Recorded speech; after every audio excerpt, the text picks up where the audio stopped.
The Young and the Restless spoilers. Wednesday, full episodes. The 29th of July, 2026. Welcome back to our channel, besties.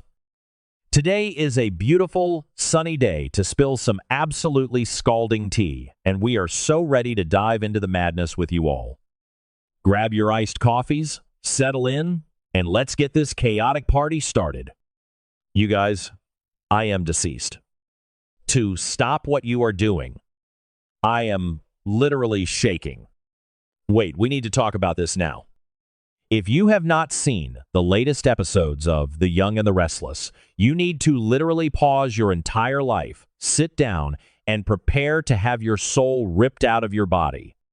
I am filming this while running errands, practically screaming in the Target parking lot, gripping my steering wheel, because I just had to jump on here and vent. You do not understand the absolute cinematic mayhem that we just witnessed. We are not just watching this show, we are invested. Like, I am personally offended, totally traumatized, and genuinely spiraling over what Nikki Newman is going through right now. It's giving major, I cannot even energy, and we are spilling all the tea right now. Send help. My soul has actually left my body. I was mid-skincare and smeared charcoal mask all over the rug when this scene happened. Literally had to yeet my phone across the room because the sheer emotional weight of Nikki's reality crashing down on her was too much for my fragile little heart to take. Besties, when the doctor took those bandages off her eyes, the silence in that room was so loud it was deafening. Melody Thomas Scott deserves every single Emmy in the universe for that micro-expression of pure, unadulterated terror. She didn't even have to scream at first. It was just this horrifying realization that everything was pitch black. I'm literally hyperventilating right now, just thinking about it. Did I say that yet? Ugh, my brain is mush. Moving on. But seriously, the way she captured that raw, visceral panic of losing your sight, it was a high-octane psychological masterpiece. Wait, backtrack for a second. I missed a step. Before the bandages even came off, Nikki was trying so hard to be strong. She was literally counting the stairs at the Newman Ranch without a cane, trying to prove to herself and to Victor that she still had control. She was trying to navigate the 72 stairs or whatever ridiculous number a billionaire's mansion has, relying on pure memory and grit. And don't even get me started on the vibes of that staircase. Why is the lighting in the Newman Ranch always so dramatic? Like, it's giving Gothic mansion aesthetic when it's supposed to be a cozy living room, but honestly, it worked for the scene. She was clinging to this false sense of independence, doing everything she could to keep a brave face, but you could see the cracks forming. She has spent days trying to stay positive, but the emotional toll of the darkness closing in on her is genuinely, straight up destroying her from the inside out. Oh, hold on. I should have mentioned this earlier, but the mirror scene. You guys, I am physically vibrating from the sheer audacity of this scene. Nikki reaches her absolute emotional breaking point. She is sitting there, trying to brush her hair, trying to hold on to some semblance of her glamorous, perfectly put-together Nikki Newman identity. But she can't see herself. She can't see the woman she has been for decades. And then she just snaps. She takes that hairbrush and smashes the vanity mirror. The shattered glass flying everywhere. It was the most incredible, heartbreaking metaphor for her shattered life. I was screaming into my pillow. She is weeping, completely broken, and I am sitting here sobbing like she is my real-life neighbor who just lost everything. It was absolute perfection and absolute devastation all at once. And then there is Victor. Bestie, be for real right now.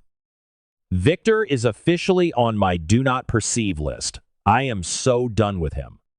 He is hovering around her, playing the doting, fiercely protective husband, wrapping a blanket around her shoulders and promising that he will protect her at all costs. The audacity. The absolute hypocrisy. I am glitching. Okay, back to the main event. But seriously, how is he going to sit there and act like husband of the year when we all know that he literally drugged her and manipulated her into signing away her personal shares of Newman Enterprises to a trust he controls? He is straight up looting her assets while she is fighting for her sanity. He buried it in legal jargon, like the absolute snake he is. He is a whole walking red flag, and the fact that Nikki doesn't know yet is making me sick to my stomach, manifesting a total dumpster fire when she finds out. But honestly, watching Victor in this specific situation is also a massive psychological trip. Because for the first time in his entire miserable controlling life, Victor Newman cannot fix something. He can't write a check to cure blindness. He can't punch a doctor to make the optic nerve heal faster. He can't intimidate the darkness away. He is forced to just stand there and watch the love of his life suffer. And you can see the absolute panic behind his eyes because he has zero control. Dealing with corporate takeovers and family feuds is easy for him, but emotional support? Holding space for someone's grief without trying to micromanage it? He is genuinely failing at it. He has to learn to just be there, and it is killing his massive ego.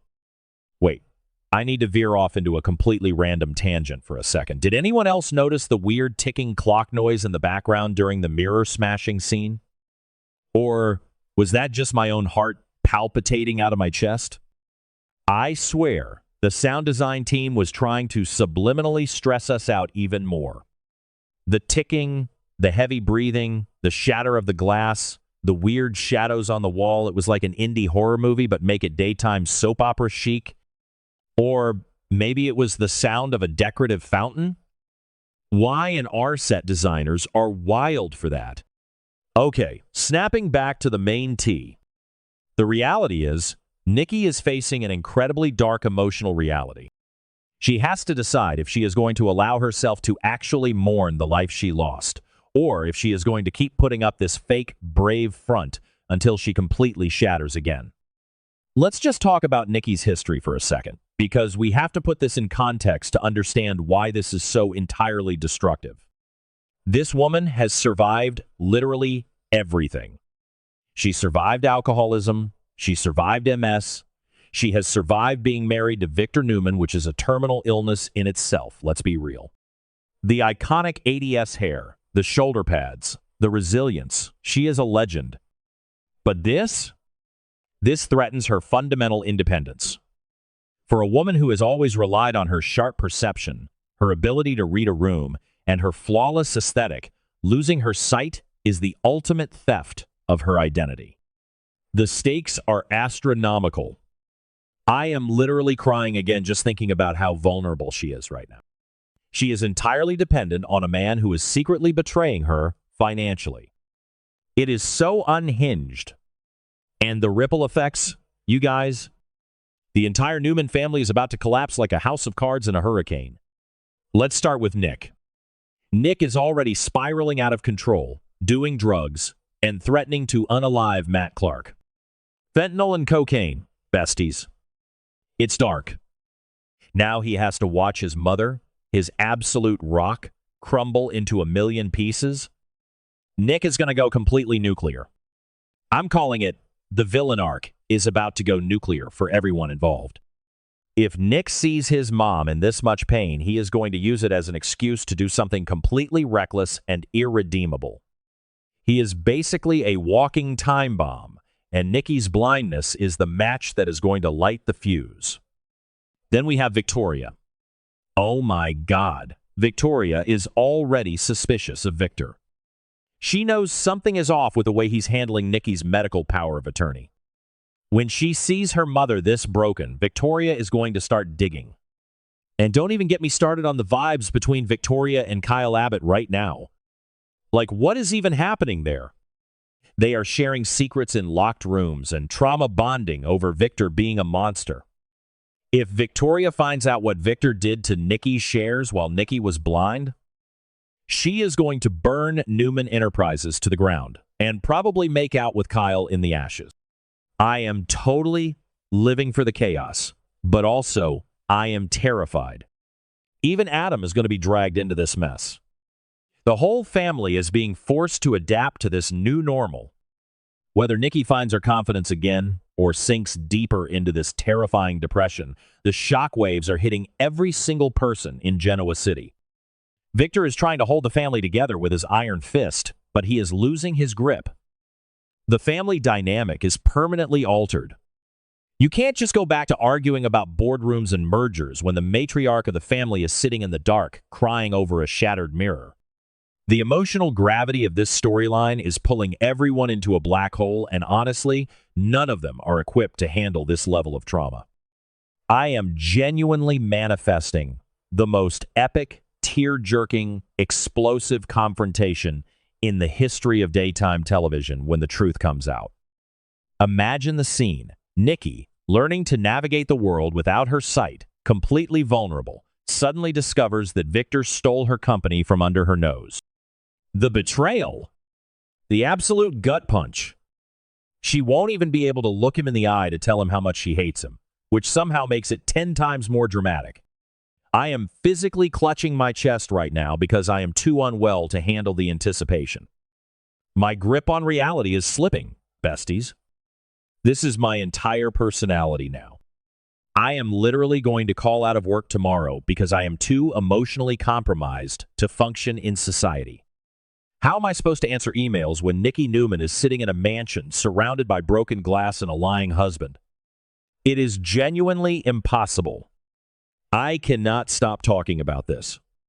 I am going to be sending manic 4 a.m. voice notes to my group chat about Nikki's hairbrush for the next 3 weeks. We are witnessing television history, people. The raw humanity of Nikki's breakdown, the sickening hypocrisy of Victor's comfort, the impending doom of the Newman family, it is all too much. I need to go lie down in a dark room and process my own emotional damage, because this specific betrayal and this specific tragedy has personally attacked my soul. Stay tuned, besties, because the minute the next update drops, I will be right back here, probably crying, definitely screaming, and spilling every single drop of the tea.